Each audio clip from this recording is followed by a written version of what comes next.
Good morning. Welcome to your Wednesday morning, early morning intuitive guidance. I'm Dr. Bonnie Nussbaum, America's kick-ass coach and psychologist, here with some words of wisdom to get us rolling to make for a great day. And it's a little bit deep, today's card, so at least it'll take us deep, I think. Power of Surrender deck by Dr. Judith Orloff. And our card for today is Surrender Your Addictions. Surrender your addictions. Good morning to whomever just popped on. Glad you're here. And, oh, here comes a couple of people. Good morning, Cheryl. Glad you're here. Welcome, welcome. And as usual, I'll read the card and then I'm going to expand on it some. But our card is Surrender Your Addictions. And it says, let's take a deep breath in. And if you felt a little clench in your stomach when I read the name of the card, be okay with that. Be okay with that. Now is the time. Now is the time for us to take a look at this. A couple of nice deep breaths just to settle in. And let it go. Letting your shoulders drop.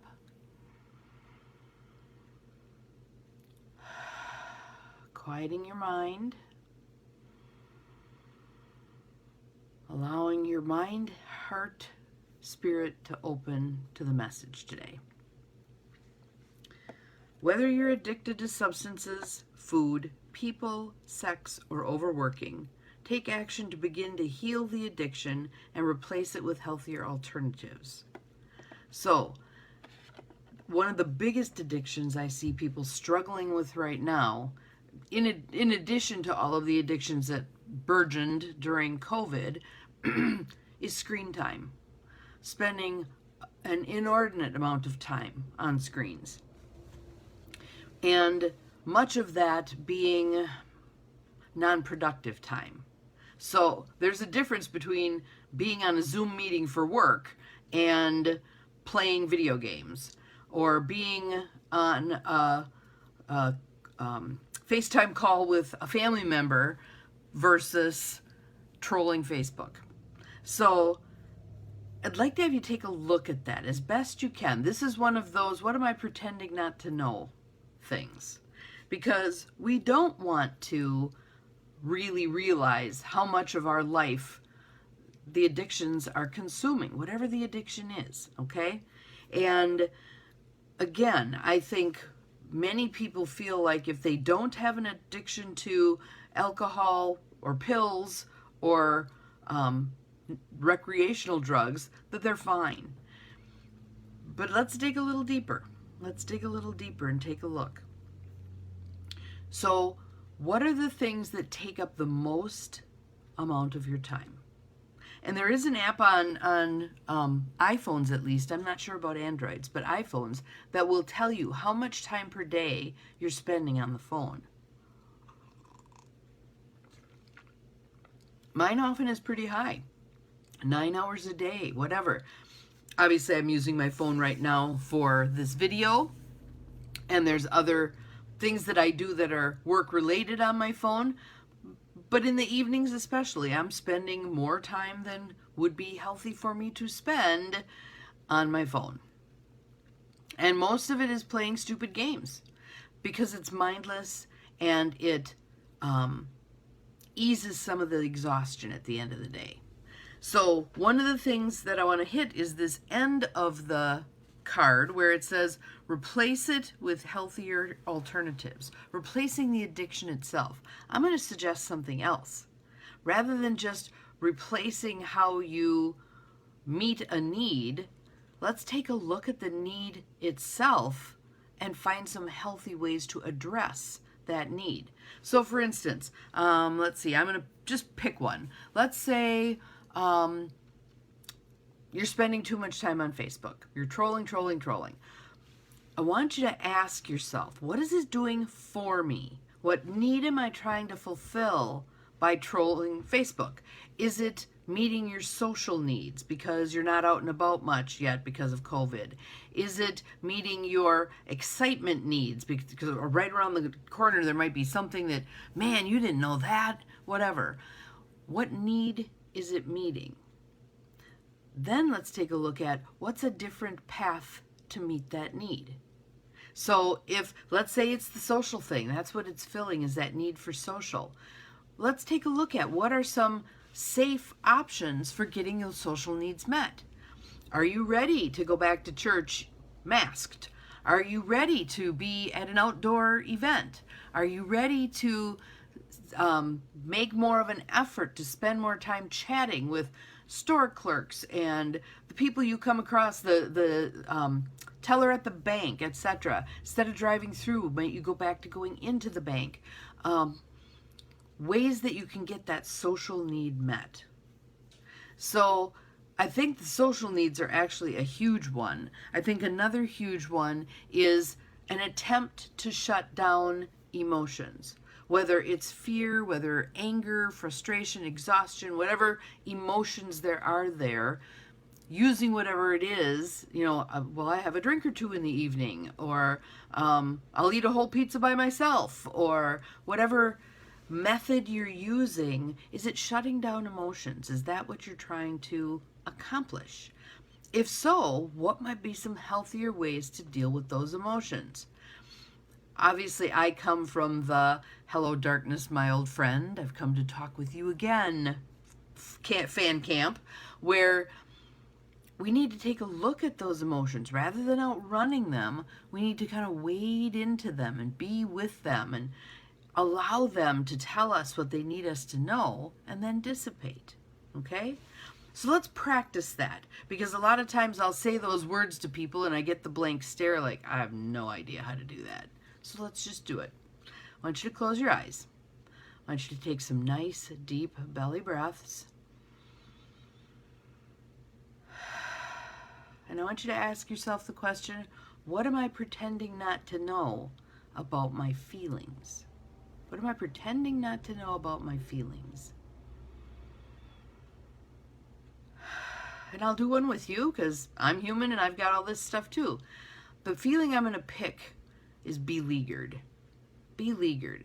I'm getting to the point where I'm tired. I feel like there's multiple drains in a day and I'm not doing as good a job as letting spirit energy flow through me. I'm hemorrhaging my own energy into situations, which doesn't necessarily help them or me.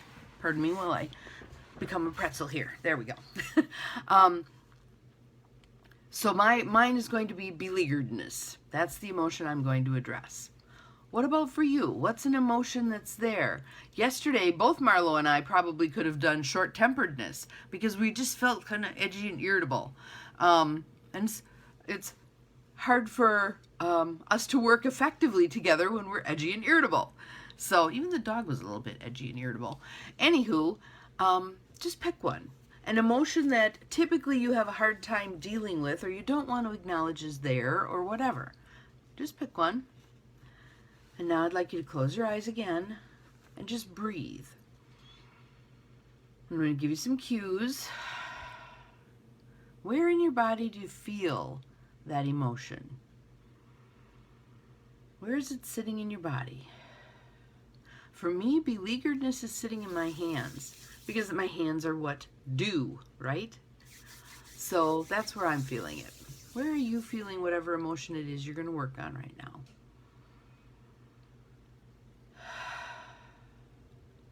And I want you to just breathe into it.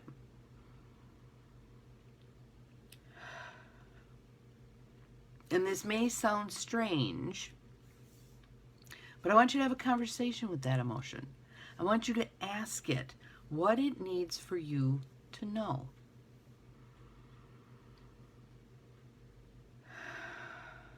And just listen.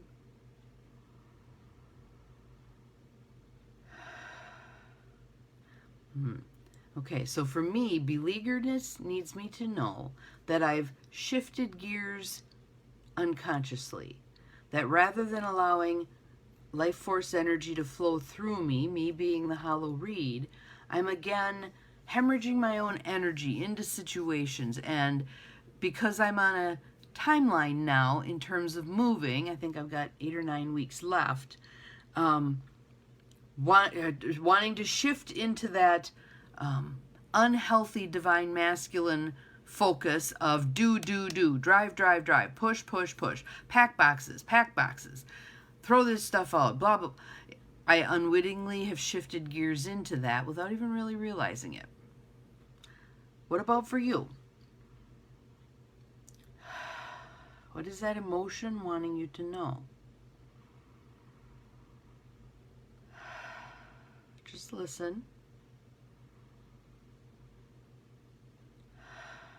And interestingly, I'm getting another layer for mine, which is that in that unhealthy divine masculine do thing, I'm also masking all the myriad emotions that I have about moving, about leaving a really great place and really great people, knowing I'm being strongly guided to do this other journey, but having to leave behind a really great situation. So that's another piece that needs to be acknowledged and addressed.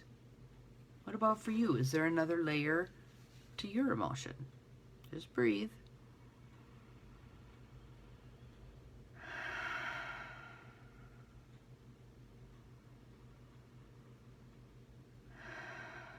And now that you recognize what's under there, I want you to thank that emotion for having been there.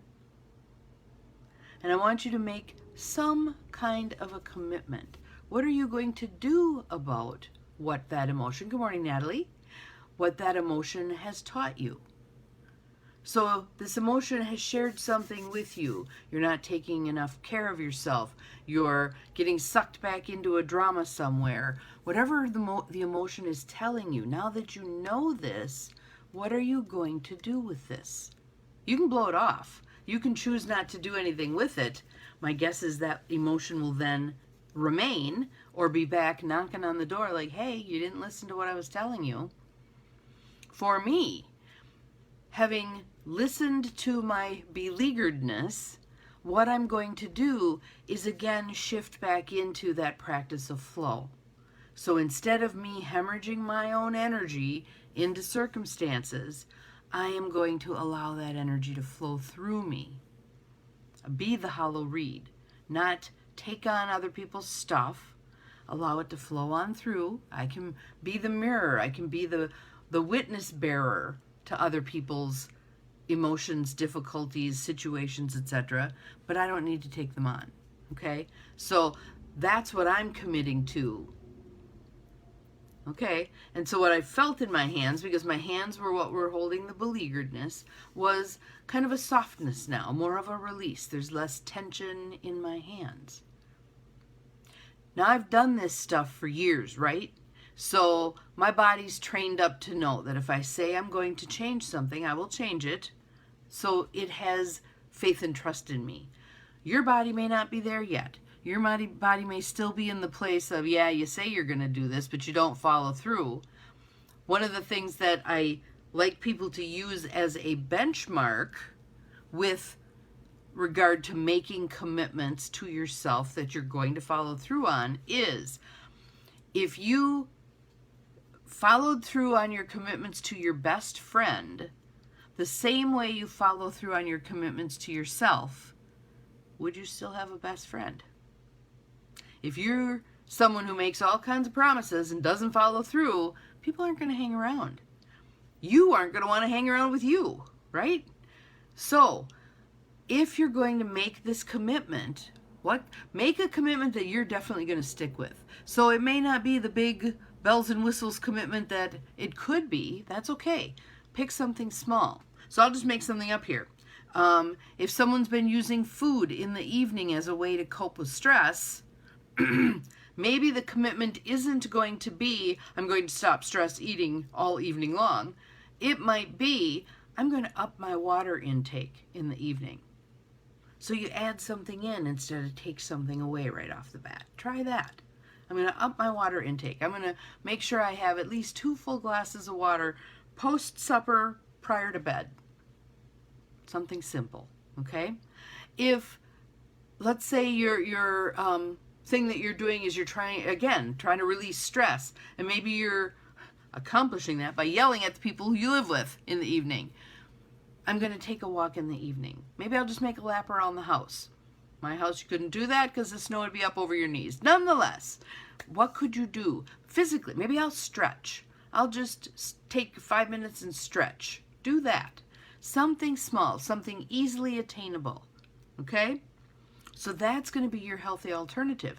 And that healthy alternative, again, I'm going to link back through the chain here, is designed to meet the need that your addiction, whatever your addiction was, screen time, whatever, drama mongering,